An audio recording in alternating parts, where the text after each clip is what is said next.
Il-proċess ta' tnaqqis fil-burokrazija qiegħed iħalli effett fil-ħajja tan-nies jixhed dan rapport ta' monitoraġġ permezz tal-miżuri ta' simplifikazzjoni kollha illi ttieħdu f'dawn l-aħħar sentejn. Il-Kummissjoni għas-Simplifikazzjoni u t-tnaqqis tal-Burokrazija laqgħet mal-200 proposta ta' simplifikazzjoni bil-maġġoranza tagħhom diġà daħlu fis-seħħ. Dwar dan tkellimna ma' Anthony Agius De Celis, il-Kummissarju għas-Simplifikazzjoni u tnaqqis tal-Burokrazija. U għamilna auditing report biex bħala gvern wieħed naraw fejn morna tajjeb, fejn mar mhux kif xtaqnieh, fejn għadu fil-proċessi li ġi implementat u fejn ma ġiex implementat. Allura da l-auditing report sugu tiegħu ġi printjat fuq daw ir-rapporti li qegħdin nitkellmu fuqhom.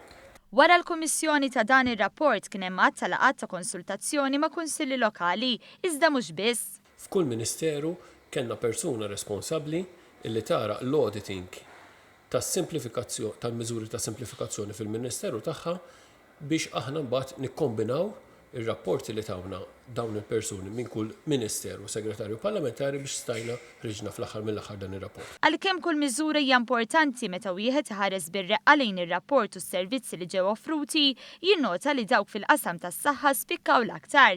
Pereżempju, 2800 persuna li jużaw is-sit elettroniku tal-Awtorità tal-Mediċini qed jibbenefikaw minn sistema li tinfurmhom dwar l-aħħar prodotti mediċinali li ġew awtorizzati.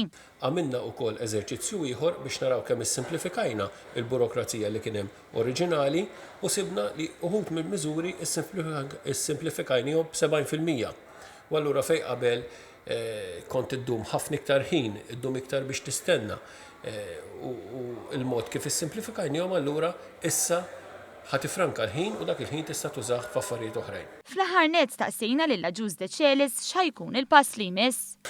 U jkollok sitwazzjoni fejn iċ-ċittadini tagħna sempliċement mill-mobile tagħhom ikunu jistgħu jaċċessaw għal servizzi kollha tal-gvern.